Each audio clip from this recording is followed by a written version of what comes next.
الحمد للہ رب العالمین والصلاة والسلام علی اشرف الانبیاء والمرسلین وعلی آلہ واصحابہ اجمعین۔ قال اللہ تعالی وتبارک فی القرآن المجید والفرقان الحمید۔ بسم اللہ الرحمن الرحیم۔ لا اقسم بہذا البلد وانت حل بہذا البلد ووالد وما ولد لقد خلقنا الانسان فی کبد۔ صدق اللہ مولانا العظیم وصدق رسولہ النبی الکریم الرؤوف الرحیم۔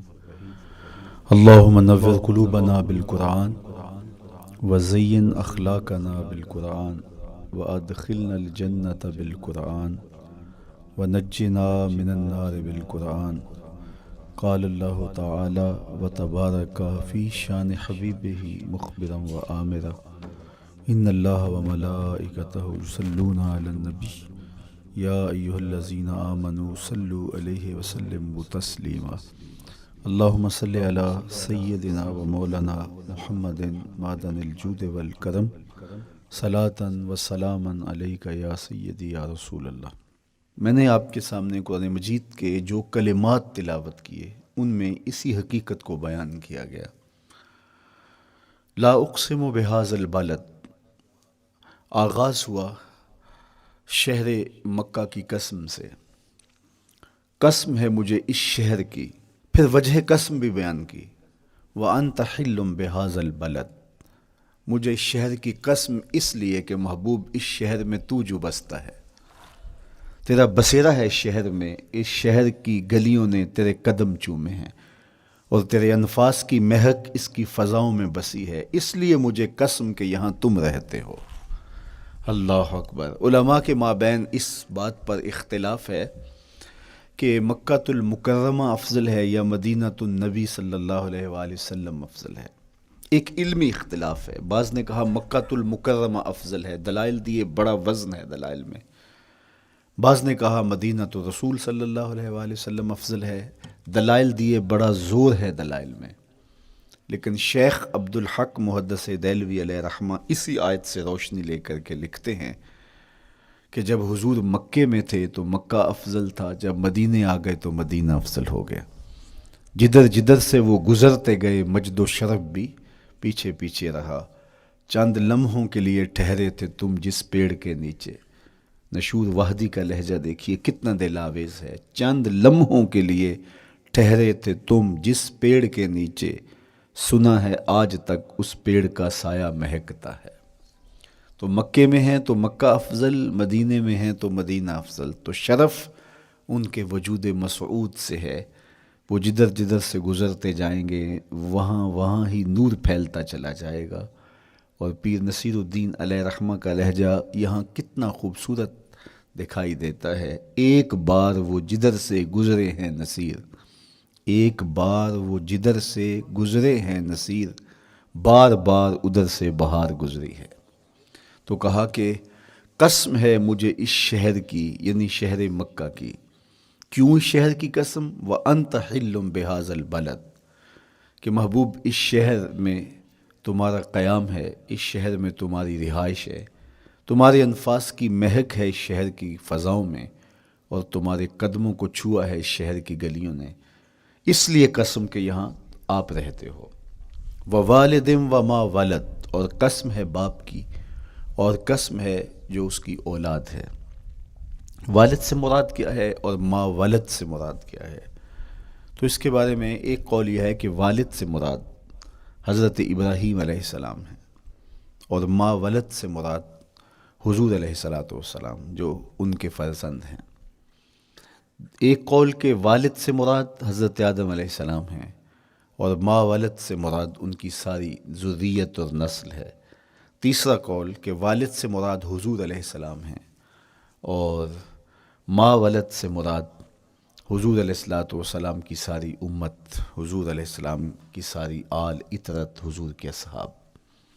لیکن علماء نے پہلے قول کو ترجیح دی کہ مکہ المکرمہ کی قسم کی گئی تو پھر مناسبت بنتی ہے کہ حضرت ابراہیم کا ذکر بھی ہو، تو اس لیے والد سے مراد حضرت ابراہیم ہیں، اور ما ولد سے مراد حضور علیہ الصلوۃ والسلام کی ذات ستودہ صفات ہے۔ تو تین چیزیں ہوئیں جن کی قسم کی گئی۔ سب سے پہلے شہر مکہ کی قسم کی گئی، پھر حضرت ابراہیم علیہ السلام کی قسم کی گئی، اس کے بعد حضور علیہ الصلوۃ والسلام کے مبارک وجود کی قسم کی گئی۔ تین قسمیں کر کے کہا کیا گیا، چونکہ جو خالی ذہن شخص ہو، جب اس کو کوئی بات بیان کی جائے تو قسم سے آغاز نہیں کیا جاتا۔ متردد الذہن کو کوئی بات کرنی ہو تو قسم سے آغاز کیا جاتا ہے، یا پھر آپ جس مضمون کو بیان کرنے جا رہے ہیں وہ اتنا اہم ہے کہ اس کی اہمیت کو اجاگر کرنے کے لیے آپ کو قسم کرنا پڑتی ہے۔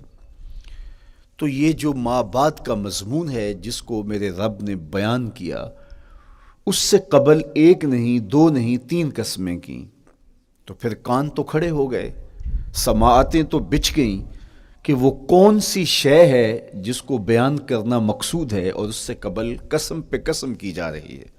قسم محبوب شہر مکہ کی، قسم محبوب تیرے والد بزرگوار حضرت ابراہیم علیہ السلام کی، اور قسم تیرے پاکیزہ وجود کی۔ اب انسان بالکل سماعتیں بچھا کے منتظر ہے کہ قسم کی کس بات کی جا رہی ہے، کس بات پہ قسمیں ہو رہی ہیں۔ تو جواب آیا، قسم محبوب شہر مکہ کی جس میں آپ رہتے ہو، قسم آپ کے والد بزرگوار حضرت ابراہیم علیہ السلام کی، اور قسم آپ کے پاکیزہ وجود کی۔ لقد خلقنا الانسان فی کبد، ہم نے انسان کو مشقتوں میں رہتا پیدا کیا ہے۔ یعنی انسان کی زندگی کے اندر مشقتیں، مشکلیں، آلام، مصائب، حالات کی تلخیاں، سخت مراحل، یہ اس کی زندگی کا حصہ ہے، اور ہم نے اس کو ڈیزائن اس طرح کیا ہے کہ یہ ان ساری مشکلات سے نہ بردآزما ہوگا اور حالات کی تلخیوں کا مقابلہ کرے گا، اور خیر و شر کے ساتھ ساری زندگی اس کا تعلق رہے گا۔ تو یہ اگر سخت جان ہوا تو زندگی میں کامیاب اور بامراد ہوا، اور اگر یہ کمزور ہوا تو پیچھے رہ جائے گا۔ اور اس کے لیے جو قسمیں کی ہیں وہ تین ہیں۔ قسم کا اور جواب قسم کا تعلق ہوتا ہے، یعنی جس پہ قسم کی جا رہی ہے تو جو قسم کی جا رہی ہے اس کا کوئی آپس میں تعلق ہوگا۔ جب پھولوں کا ذکر کریں گے تو پھر اس کے متعلقات ہی بعد میں بیان کریں گے۔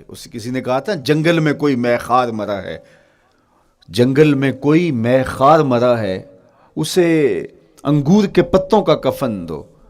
میاں جنگل میں مرنے والے شخص کو کسی اور درخت کے پتوں کا بھی تو کفن دیا جا سکتا ہے، لیکن صاحب مرنے والا مے خار ہے، اور شراب کشید کی جاتی ہے انگور سے، تو اس کو تو ٹھنڈ تب بھی پڑے گی کہ انگور کے پتوں کا کفن دیا جائے۔ تو مناسبات ہوتی ہیں۔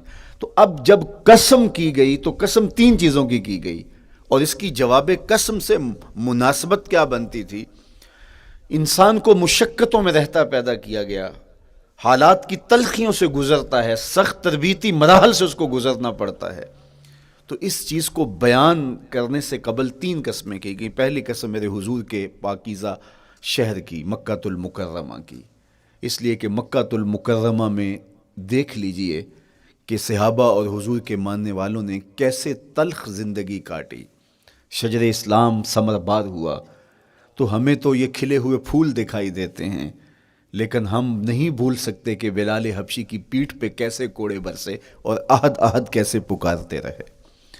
تو ہم اس منظر کو دیکھیں، مکہ کے ان حالات کو دیکھیں، تو اس لیے قسم کی مکے کی، اور پھر حضرت ابراہیم علیہ السلام کی قسم کی، چونکہ حضرت ابراہیم نے جس قدر اذیتوں سے گزر کر کے، مصائب آلام کا سامنا کر کے، حالات کی تلخیوں کا مقابلہ کر کے اپنا راستہ بنایا اور اپنے رب کی رضا پائی، وہ تاریخ کا ایک انوکھا باب ہے۔ اس سے بڑھ کر کیا ہوگا کہ جلتی ہوئی آگ میں چھلانگ لگا دی رب کے حکم کی تعمیل میں، بیٹے کی گردن پہ چھری رکھ دی۔ یہ تماشا لب بام نہیں تھا، منا کی وادی میں وہ انوکھا واقعہ رقم ہوا کہ آج بھی تاریخ انگشت بدندہ ہے کیا ایک باپ، اور وہ اس بیٹے کو ذبح کرنے کے لیے آمادہ ہو گیا جو اس کی آنکھوں کا نور ہے اور دل کا قرار ہے، رب سے مانگ مانگ کے لیا، لیکن تعمیل ارشاد میں اس بیٹے کی گردن پہ چھری رکھنے کے لیے باپ تیار ہو جاتا ہے اور اس کو ذبح کرنے کے لیے آمادہ ہو جاتا ہے، حتیٰ کہ بیٹے کو لٹا لیتا ہے اور ہاتھ میں چھری پکڑ کے بیٹے کی گردن پہ رکھ کے پوری ہمت کے ساتھ جب چھری چلاتا ہے تو آواز آتی ہے فلما اسلما وتلہ للجبین ونادیناہ ان یا ابراہیم قد صدقت الرؤیا انا کذالک نجزی المحسنین۔ ابراہیم بس کرو، تم نے واقعی خواب پورا کر دکھایا۔ اپنی بیوی کو، اپنے نو مولود بچے کو وادی غیر ذی زرع میں چھوڑ آنا، جہاں کچھ بھی میسر نہیں تھا، یہاں آپ کو آپ کے ماں باپ چھوڑ کے جاتے ہیں، ایک خوبصورت آسودہ ماحول ہے، اور آپ کو جس مقصد کے لیے چھوڑ کے جا رہے ہیں تو وہ مقصد بھی آپ کی اور ان کے پیش نظر ہے، لیکن اس کے باوجود بھی جو ہے وہ آنکھیں نم ہو جاتی ہوں گی کہ ہم اپنی اولاد کو یہاں چھوڑ کے جا رہے ہیں، جبکہ ایک محفوظ پناہ گاہ میں آپ کو چھوڑ کے گئے۔ آپ کی تربیت کرنے والا ایک جو ہے وہ توانا طبقہ اور ایک توانا جو ہے وہ سٹاف موجود ہے جو آپ کی فکری، ذہنی، بدنی تربیت کے لیے کوشاں ہیں، لیکن اس کے باوجود بھی والدین محسوس کرتے ہیں لیکن اپنے نو مولود بچے کو وہاں چھوڑ کے جانا جہاں آب و دانہ بھی میسر نہیں تھا۔ مورخ اسلام فی جلندری نے اس وادی کا نقشہ کھینچتے ہوئے کہا، وہ وادی جس میں وحشت بھی قدم رکھتی تھی ڈر ڈر کے، جہاں پھرتے تھے آوارہ تھپیڑے بادے سر سر کے، جہاں پر گھاس اگتی تھی، جہاں نہ پھول کھلتے تھے، مگر وہ سرزمیں تھی آسماں بھی جھک کے ملتے تھے۔ تو اس وادی میں چھوڑ کے آنا، حضرت ابراہیم نے جو امتحانات دیے، اس لیے ان کی قسم کی، چونکہ جواب قسم کا تعلق بنتا ہے تو قسم ابراہیم کے پاکیزہ وجود کی کہ جنہوں نے دکھ سہے، تکالیف آلام گوارا کی، لیکن پائے ثبات میں لغزش نہیں آنے دی۔ تیسری قسم میرے حضور کے پاکیزہ وجود کی فرمایا جتنے دکھ مجھے دیے گئے، جتنی اذیتیں مجھے پہنچائی گئیں، اتنی کسی کو نہیں دی گئیں۔ پیدا ہوئے تو حضور کے باپ کا سایہ سر پہ نہیں تھا، پھر اس کے بعد حضور مختلف مراحل سے گزرے۔ 6 سال کی عمر میں ماں کا انتقال ہو گیا۔ جب راہ حق میں لوگوں کو دعوت رشد و ہدایت دینے نکلے تو جو لوگوں کے رویے تھے اور جو اذیتیں لوگوں نے پہنچائیں وہ ایک الگ باب ہے۔ مکے کی گلیوں سے لے کے طائف کے بازاروں تک جن اذیتوں سے میرے حضور گزرے، ام المومنین سیدہ عائشہ رضی اللہ تعالیٰ عنہ فرماتی ہیں ایک دن حضور کی بارگاہ میں حاضری تھی تو ہم نے عرض کیا حضور کیا احد کے دن سے سخت دن بھی زندگی میں کبھی گزرا ہے؟ صحابہ کی نظر میں اس دن سے سخت دن کبھی زندگی میں نہیں آیا، اس لیے کہ جب 70 صحابہ کی لاشیں پڑی تھیں، حضور کے چچا حضرت امیر حمزہ شہید کر دیے گئے، اور نہ صرف انہیں شہید کیا گیا، ان کا مسئلہ کیا گیا، اعضائے بدنیاں کاٹ دیے گئے، ناک کاٹ لی گئی، زبان کاٹ لی گئی، بدن چیر کے کلیجہ نکالا گیا، اور پھر ان اعضاء کا ہار پرویا گیا، اور ہندا نے گلے میں ڈال کے رقص کیا، آنکھوں میں نیزے چبھوئے گئے۔ تو یہ دردناک دن تھا۔ تو حضور کے سر انور پہ سفید رنگ کی پٹی بندھی تھی اور چشمان رحمت میں آنسو تھے، اور بار بار فرماتے تھے ما فعل امی، میرے چچا کی کہانی سناؤ۔ تو یہ دردناک دن تھا جو صحابہ نے اپنی آنکھوں سے دیکھا۔ تو انہوں نے کہا حضور کیا احد کے دن سے سخت دن بھی کبھی زندگی میں آیا؟ ان کا خیال تھا کہ حضور فرمائیں گے ہاں یہ میرا زندگی کا مشکل ترین اور سخت ترین دن تھا، لیکن حضور نے فرمایا ہاں عائشہ، جب طائف کے بازاروں میں تیری قوم نے مجھے پتھر مارے تو یہ دن احد کے دن سے بھی سخت تھا۔ حضور ان کے 3 سرداروں کے پاس پیغام حق لے کے گئے، لیکن انہوں نے آگے سے جو رویہ اختیار کیا وہ اتنا اذیت ناک تھا۔ حضور نے فرمایا کہ ٹھیک ہے، میں تمہاری خیر خواہی کا جذبہ لے کے تمہارے تک پہنچا ہوں، تم نے میری دعوت کو قبول نہیں کیا، تمہاری مرضی، تمہارا مقسوم، چلو اب یہ بات میرے اور تمہارے درمیان رہنی چاہیے، اس بات کو راز رہنا چاہیے، اہل مکہ تک یہ بات نہ پہنچے۔ انہوں نے کہا ہم کیوں راز رکھیں، بلکہ اوباشوں کے ہاتھ میں پتھر دے دیے، اور حضور جب واپس ہونے لگے تو وہ حضور کے پاؤں پہ سنگسنی کرتے، حضور اپنا ایک پاؤں اٹھاتے تو دوسرے پاؤں پہ مارتے، شدت درد اور احساس کرب سے حضور بیٹھ جاتے تو ان کے غنڈے دائیں بائیں سے بڑھتے اور کندھوں سے پکڑ کے حضور کو اٹھاتے اور مشق سنگزنی کرتے۔ نالین خون سے بھر گئے، لخت لخت زخمی ہوا۔ اللہ اکبر، کیا دردناک لمحے تھے، کیا تکلیف بری گھڑیاں تھیں. تو کہا کہ جب طائف کے بازاروں میں تیری قوم نے مجھے پتھر مارے تو یہ دن احد کے دن سے بھی سخت تھا. اچھا، جب حضور پر اس طرح آلام و مصائب ٹوٹ پڑے تو حضور کے ساتھ جو صحابہ تھے انہوں نے کہا حضور ان کے لیے بد دعا کر دیجئے. تو میرے حضور بولے میں رحمت بن کے آیا ہوں، میں رحمت بن کے آیا ہوں. اللہ اکبر. ان کا تقاضا پہم بڑا تو حضور کے ہاتھ اٹھ گئے، اور پھر حضور نے جو کہا سنیے، اللہم اہد قومی فإنہم لا یعقلون. اے اللہ میری قوم کو ہدایت دے دے، یہ مجھے جانتے نہیں، اگر جانتے تو ان کا میرے ساتھ یہ رویہ نہ ہوتا. تو پتھروں کے جواب میں دعائیں دینا پیغمبروں کا حوصلہ ہوتا ہے. اللہ اکبر. مورخ اسلام حفیظ جلندری نے کیا خوبصورت پیرائے میں نقشہ کھینچا کہ حضور ہاتھ اٹھا کے دعا مانگ رہے ہیں، الہی کرم کر کو سارے طائف کے مکینوں پر، الہی پھول برسا ان پتھروں والی زمینوں پر. تو حضور نے دکھ سہے، تکلیفیں سہی. اب 3 قسمیں کی. شہر مکہ کی قسم جہاں حضور کے صحابہ نے تکلیفیں سہی، اس شہر کی گلیوں میں انہیں گھسیٹا گیا اور ان کو کچی کھالوں میں لپیٹ کے دھونیاں دی گئیں، انہیں اذیت ناک مراحل سے گزارا گیا.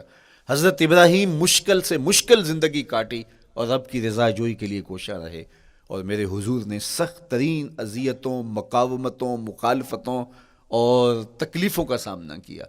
تو ان 3 چیزوں کا حوالہ دے کر، ان 3 چیزوں کی قسم کر کے اب انسان کو بتایا جا رہا ہے کہ تم مشکلات سے تمہیں گزرنا پڑے گا، حالات کی تلخیاں تمہیں سہنی پڑیں گی. کسی مرتبے تک پہنچنے کے لیے تمہیں پھر تکلیفوں کی راہ اختیار کرنی پڑے گی. تم کون ہوتے ہو؟ میرا محبوب ہو تو تکلیفیں وہ بھی اٹھائے، 2 جہاں کا مالک ہو اور طائف کے بازاروں میں اس کے پاؤں پہ بھی پتھر پڑیں، اور کونین کا سردار ہو اور ان کے اوپر اوجری ڈال دی جائے، کائنات کا مالک ہو اور ان کو مکے کی گلیوں کے اندر ان کے گلے میں عقبہ بن ابی معیط کپڑا ڈالے اور تاؤ دے. تو کیا ان مشکلات سے تم بچ سکتے ہو؟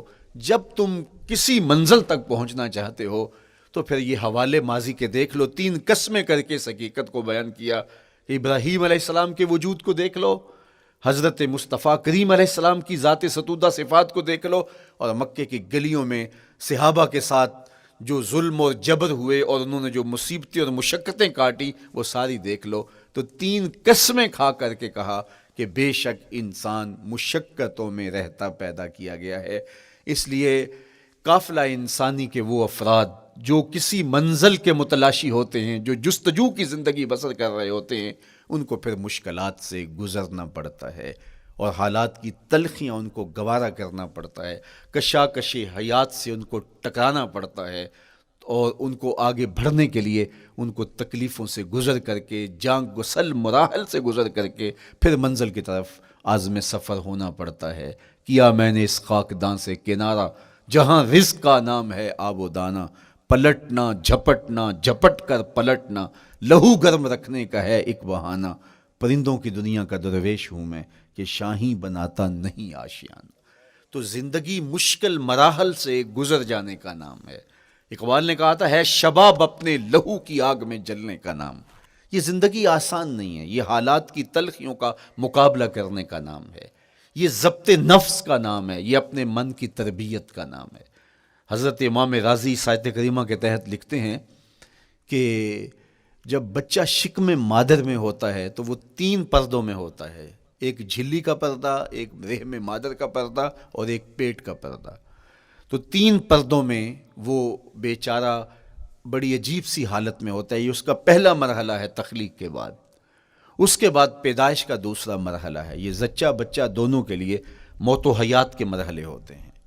اس کے بعد وہ پیدا ہوا، اس دنیا پہ آیا تو اس کی مشکل کیا ہے؟ زبان ہے بولنا نہیں جانتا، دیکھتا ہے پہچان نہیں سکتا، سنتا ہے سمجھ نہیں سکتا، ہاتھ ہیں پکڑ نہیں سکتا، ٹانگیں ہیں چل نہیں سکتا. کتنی مشکل بن گئی. یہ سب کچھ چیزیں ہونے کے باوجود بھی وہ بے بس دکھائی دیتا ہے. اس کو دودھ مانگنے کے لیے بھی رونا پڑتا ہے. تو یہ ایک مرحلہ تھا. پھر آہستہ آہستہ اس نے بولنا سیکھا، ایک ایک حرف کر کے لفظ لفظ جوڑ کے وہ جملے مکمل کرتا رہا.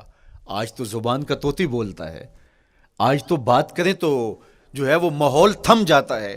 لیکن انسان ذرا پلٹ کے آغوش مادر میں تیری ماں نے ایک ایک حرف تجھے سکھایا تھا، ایک ایک لفظ تجھے سکھایا تھا، لفظ لفظ کر کے، حرف حرف کر کے جملے بنے، اور آج تیری گفتار کی شوخی کے تذکرے زمانے میں ہیں، تو پھر تجھے بولنا سکھایا، تو چل نہیں سکتا تھا، آج تیری جو ہے وہ جولانیاں دیکھنے والی ہیں، تیری رفتار کو کوئی چھو نہیں سکتا ہے، تیری آنکھوں کی بجلیاں آج عقابوں سے بڑھ کر ہیں، آج تیرے کانوں کے اندر نغموں کا جہاں آباد ہے، آج تیرے ہاتھوں کی گرفت کہ آگے شیر غراں بھی ہو تو وہ بھی بے بس ہو جاتا ہے، لیکن دیکھ تو کتنا مجبور تھا۔ اچھا چلو وہاں سے آگے آئے، پھر زندگی کو سیکھنا پڑتا ہے، آداب سیکھنے پڑتے ہیں، کس سے کیا بات کرنی ہے سیکھنا پڑتا ہے، آگے بڑھے، جوانی کی دہلیز پہ پہنچے۔ جوانی انسان کی زندگی کا بانکپن ہوتا ہے، عروج ہوتا ہے، اللہ اکبر، لیکن جوانی کو تقدس معاب رکھ کے منزل تک پہنچانا یہ سب سے مشکل مرحلہ ہوتا ہے، چونکہ جذبات بے قابو ہیں، خواہشیں آوارہ ہیں، اور تا حد نظر نظارے ہی نظارے جو دل کو کھینچتے ہیں۔ اب اپنے تقدس کو جو شخص محفوظ رکھے، کائنات میں سب سے قیمتی جوہر حضرت انسان کا اس کی عصمت کا جوہر ہے، اور سب سے حسین چہرہ وہ ہے جو جنسی کالک سے اپنے آپ کو بچا لے۔ تو جوانی ہو، بانکپن ہو، اور پھر اپنی خواہشات کو بے قابو نہ ہونے دیا جائے، سب سے مشکل مرحلہ پوری زندگی میں یہ آتا ہے۔ کسی نے کہا تھا کتاب زیست کا ایک اور باب بیت گیا، شباب بیت گیا، ایک عذاب بیت گیا۔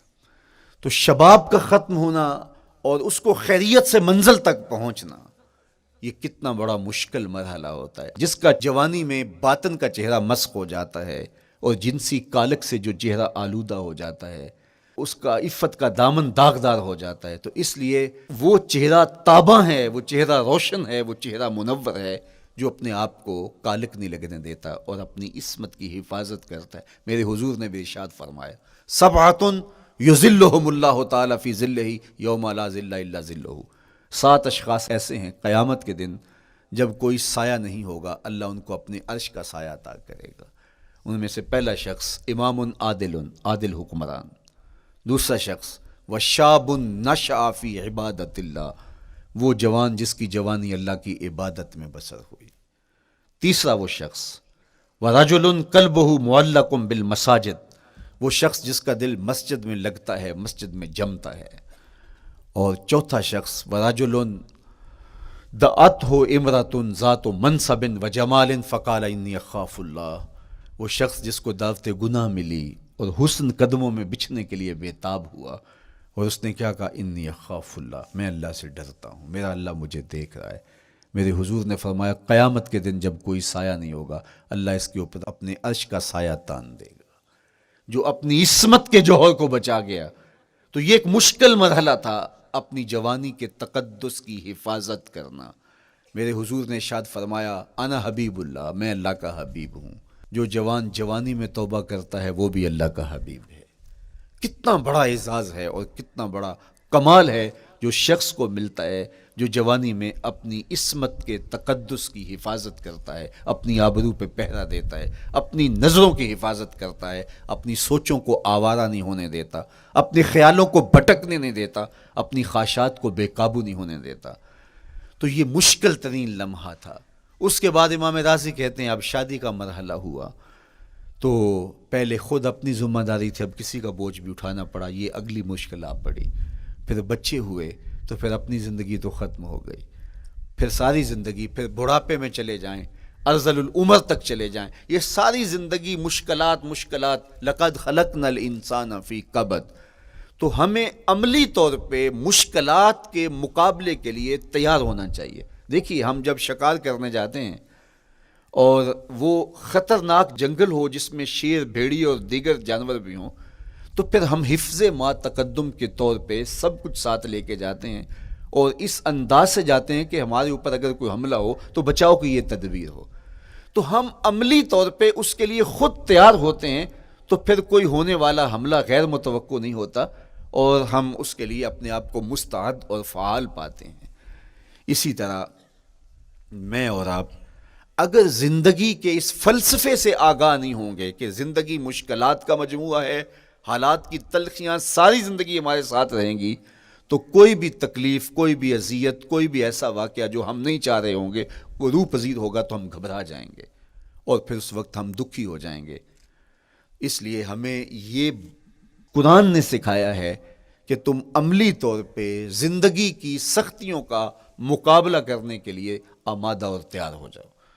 قرآن مجید میں جو صبر کا لفظ ہے اس کا مفہوم یہ ہے کہ حالات کی جو تلخیاں تمہارے اوپر آتی ہیں، وہ غربت بھی ہو سکتی ہے، وہ بیماری بھی ہو سکتی ہے، وہ لوگوں کی عداوت اور دشمنی بھی ہو سکتی ہے، وہ اور بہت ساری چیزیں ہوتی ہیں، وہ جنگوں کی حالت کا بپا ہو جانا اور تمہارا دشمنوں کے نرغے میں گر جانا، یہ سب کچھ ہو سکتا ہے۔ تو اس کے اوپر استقامت کے ساتھ تم کھڑے رہو اور تم ان کو برداشت کرنے کی اپنے اندر ہمت اور حوصلہ رکھو، تو پھر وہ تمہارا صبر ہوگا، اور یہ قوت اگر تمہارے اندر پیدا ہو جاتی ہے تو پھر تمہاری زندگی آسان اور سوکھی ہو جاتی ہے۔ لیکن اگر یہ دولت تمہیں نصیب نہیں ہوتی تو پھر ساری زندگی دکھوں اور شکووں سے بھری رہتی۔ اس لیے ہمیں یہ چیز سیکھ لینی چاہیے کہ زندگی نام ہی مشکلات سے نہ برد آزما رہنے کا ہے۔ عملی طور پہ ہم دیکھو، ہمیں پتہ ہے سردی آ رہی ہے تو اس کا ہم پہلے انتظام کرتے ہیں، تو سردی ہمیں دکھی نہیں پھر کرتی، ہم سردی سے بھی لطف لیتے ہیں، موسم برسات سے بھی مزہ لیتے ہیں، اور گرمی سے بھی ہم ایک حاز حاصل کر لیتے ہیں اگر ہم اس کو جو ہے اس کے لیے عملی طور پہ اپنے آپ کو تیار کر لیں۔ لیکن اگر ہم اس کے لیے تیاری نہیں کریں گے تو سوائے گھبراہٹ کے اور کچھ نہیں ہوگا۔ تو مجھے اور آپ کو عملاً اپنے آپ کو اس بات کے لیے آمادہ کرنا پڑے گا کہ زندگی ان حالات کی تلخیوں سے ٹکرانے کا نام ہے، اور ساری زندگی ہمیں ان مراحل سے گزرتے رہنا پڑے گا۔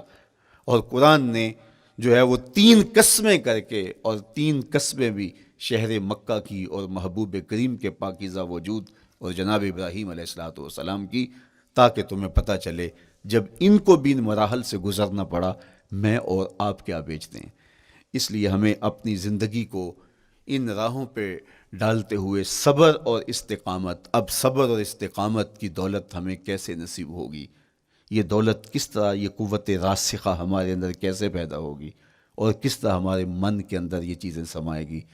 اللہ تعالیٰ کی خشیت، اس پر توکل، اس پر بھروسہ، اور اللہ تعالیٰ جل شانہ کی طرف سے ہر کام کے ہونے کا یقین ہمارے اندر یہ استقامت اور یہ حوصلہ پیدا کرتی ہے یہ چیز۔ اس لیے مجھے اور آپ کو اپنی پوری زندگی میں اس عمل سے گزر کر کے اپنے آپ کو مضبوط ترین صورتحال میں لا کے کھڑا کرنا پڑے گا، اور یہی زندگی کا جمال ہے۔ تو اب پھر دیکھیے قرآن کیا کہہ رہا ہے، لا اقسم بہذا البلد وانت حل بہذا البلد ووالد وما ولد، 3 قسمیں کی۔ اس کے بعد ارشاد فرمایا لقد خلقنا الانسان فی کبد، ہم نے انسان کو مشکلوں میں، مصائب میں، آلام میں رہتا ہوا پیدا کیا۔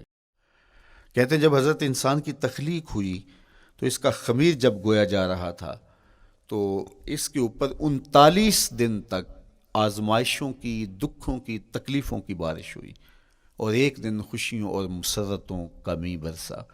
تو انسان کی زندگی کے اندر حالات سے ٹکرانا اور دکھوں کو سہنا اور دکھوں سے مقابلہ کرنا، یہ سیکھنا پڑے گا، اور جب انسان اس کو عملی طور پہ سیکھ جائے گا تو پھر زندگی کا جمال اور زندگی کا حسن نصیب ہوگا۔ دوسری بات، ہمیں اپنی زندگی میں 7 چیزوں کو اپنا اصول بنا لینا چاہیے، اور یہ 7 چیزیں وہ ہیں جو ہماری زندگی کو ایک خوبصورت سانچے میں ڈھال کر کے ہمیں ایک پاکیزہ اور ستھرا انسان بنا دیتی ہیں۔ پہلی چیز، التمسک بکتاب اللہ، اللہ کی کتاب سے جڑ جانا، وابستہ ہو جانا۔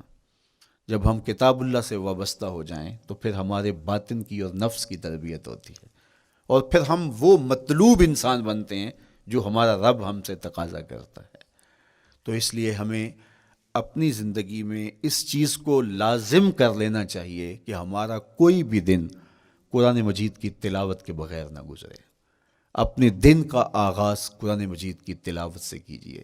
سورہ یاسین سے جو اپنے دن کا آغاز کرتا ہے، سارا دن اللہ کی امان میں رہتا ہے، اس کی حفاظت میں رہتا ہے، اور اپنی شب کا آغاز سونے سے پہلے سورہ الملک کی تلاوت کریں، آپ ساری شب اللہ کی امان میں، اس کی حفاظت میں رہیں گے۔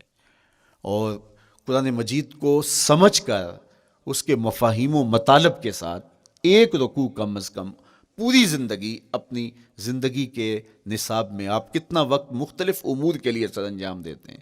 یہ کتاب انسانی ہدایت کے لیے، انسانی تربیت کے لیے، اس سے کوئی اور بہتر اور مؤثر جو ہے وہ نصاب نہیں ہو سکتا ہے۔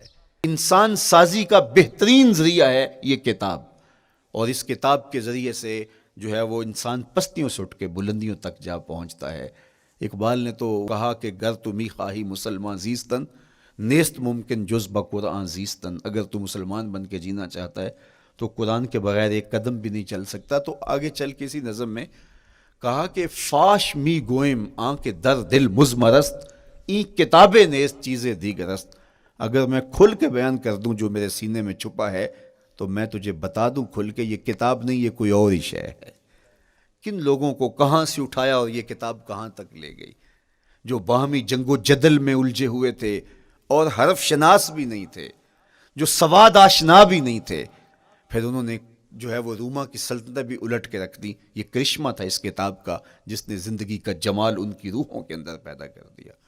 تو میں اور آپ اپنی زندگی میں قرآن مجید سے کبھی بھی دور نہ ہوں، روزانہ کی بنیاد پہ آپ تلاوت کلام مجید اپنی زندگی میں شامل رکھیں۔ انشاءاللہ اس کے اجالے دنیا میں اور آخرت میں آپ اپنی آنکھوں سے مشاہدہ کریں گے۔ حضرت امام احمد بن حنبل فرماتے ہیں، میں نے رب سے کہا کہ مجھے اپنا قرب عطا کر، آواز آئی میرا قرب چاہتے ہو تو قرآن پڑھا کرو۔ یہ رب کی قربت کی بھی ضمانت ہے اور ضبط نفس اور باطن کی تربیت کا بھی ذریعہ ہے۔ اچھا، دوسری بات، والاقتداء بسنت رسول اللہ صلی اللہ علیہ وآلہ وسلم۔ ہمارے لیے بہترین نمونہ ہمارے حضور علیہ الصلوۃ والسلام کی زندگی ہے، حضور کے دیا ہوا نظام حیات ہے، جس پر حضور نے خود عمل کر کے دکھایا۔ میرا عشق رسول، میری محبت رسول اس بات کا تقاضا کرتی ہے کہ میں ان کے طریقہ حیات کے مطابق اپنی زندگی گزاروں۔ اسلام دعوے کی بات نہیں کرتا، دلیل ہم سے مانگتا ہے۔ آج میں کہتا ہوں میں عاشق رسول ہوں، اور اتنا بڑا عاشق رسول ہوں کہ میرے جیسا زمانے میں دوسرا کوئی نہیں۔ میرے جذبات ایسے دکھائی دیتے ہیں، آسمان کو چیر دوں گا اور زمین کو پھاڑ دوں گا، لیکن ہمسایوں کے ساتھ میرا سلوک بتاتا ہے کہ میں عاشق رسول نہیں ہوں۔ دوستوں کے ساتھ میرا رویہ بتاتا ہے کہ میں عاشق رسول نہیں ہوں۔ میں کسی سے وعدہ کرتا ہوں اور پھر اس پہ پورا نہیں اتر پاتا، تو صاحب پھر آپ عاشق رسول نہیں ہیں، آپ کچھ اور ہیں۔ عشق رسول تو یہ ہے کہ میرے محبوب علیہ السلام نے کسی سے عہد کیا ہے کہ تمہارے آنے تک میں یہاں کھڑا ہوں، اور وہ جا کے بھول جاتا ہے، اور میرے حضور 3 دن وہاں منتظر رہتے ہیں۔ وہ اچانک گزرا اور دیکھا تو حضور علیہ السلام کھڑے ہیں، تو خود پریشان ہوا، صرف اتنی بات اسے کہی، صاحب تو نے مجھے مشکل میں ڈال دیا، تو نے مجھے مشقت میں ڈال دیا۔ عہد کیا ہے تو پھر اس کی پاسداری نبھا کے دکھائی۔ اللہ اکبر! میں اگر حضور سے محبت کرنے والا ہوں تو میرا رویہ بتائے کہ میں عاشق رسول ہوں۔ میری زبان پہ جھوٹ نہیں بول سکتی۔ آپ سے پوچھا گیا کہ مومن بزدلی کر سکتا ہے؟ کہا نہیں، بہادر ہوتا ہے، لیکن ہو سکتا ہے کبھی اس سے بزدلی سرزد بھی ہو جائے۔ پھر پوچھا گیا کہ مومن بخیل ہو سکتا ہے؟ کہا نہیں، سخی ہوتا ہے، لیکن ہو سکتا ہے کبھی اس سے بخل بھی سرزد ہو جائے۔ پھر تیسرا سوال حضور سے کیا گیا، مومن جھوٹا ہو سکتا ہے؟ فرمایا جھوٹا نہیں ہو سکتا، یہ پکی بات ہے کہ مومن جھوٹ نہیں بول سکتا۔ میں اور آپ اپنے رویوں میں دیکھیں کہ ہم کھڑے کہاں ہیں۔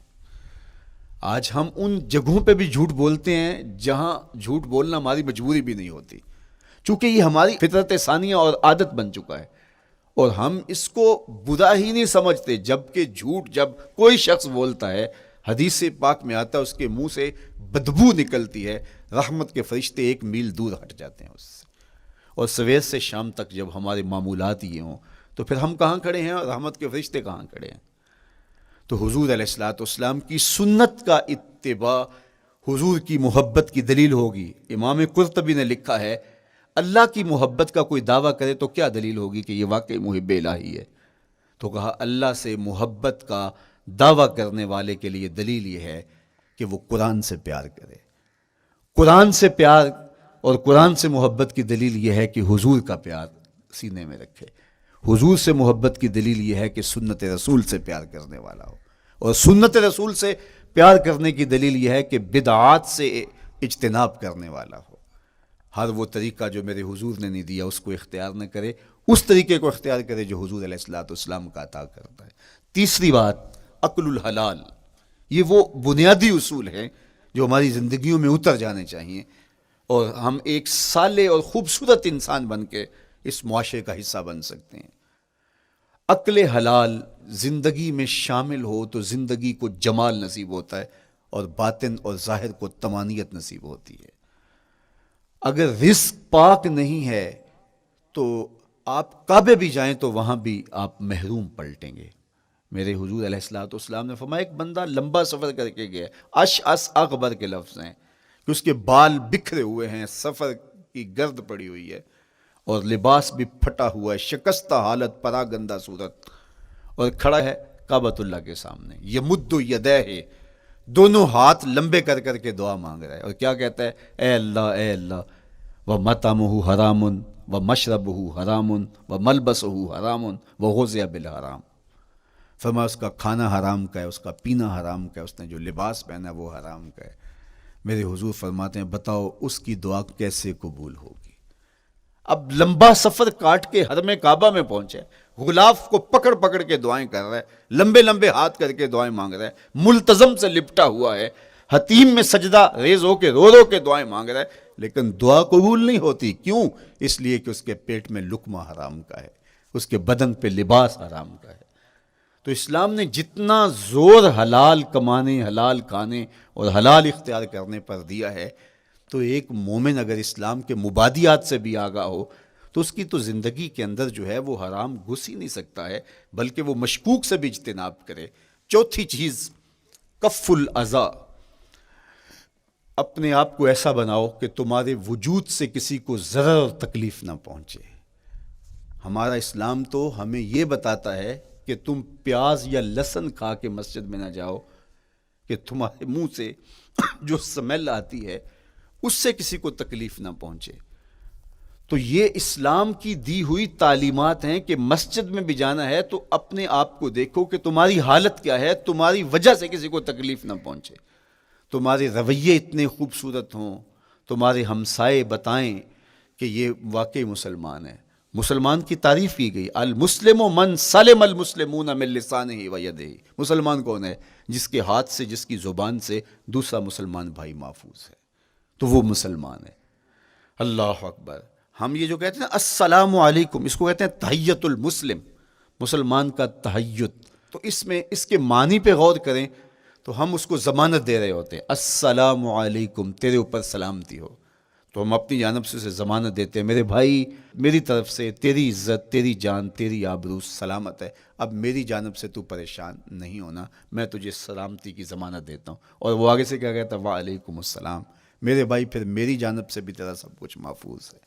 اگر سلام کا مفہوم اچھی طرح ہماری روحوں میں اتر جائے تو پھر ایسا ہو نہیں سکتا کہ ہم جس کو السلام علیکم کہہ دیں پھر اس سے ہم دھوکہ کریں یا اس کی آبرو پہ حملہ آور ہوں یا اس کے مال پہ حملہ آور ہوں جب السلام علیکم کہہ دیا. چونکہ جو ہمیں لفظ بولنے کے لیے کہا گئے ہیں اس کے پیچھے فلسفہ ہے لفظوں کا. یہ پھول ہیں، ان کو دیکھ کر سبحان اللہ کہنے کا کہا گیا ہے. پہاڑوں کو دیکھ کے اللہ اکبر کہنے کا کہا گیا ہے. پہاڑوں کو دیکھ کے سبحان اللہ کہہ دیں اور پھولوں کو دیکھ کے اللہ اکبر کہہ دیں، ایسا کیوں نہیں کہہ دیتے؟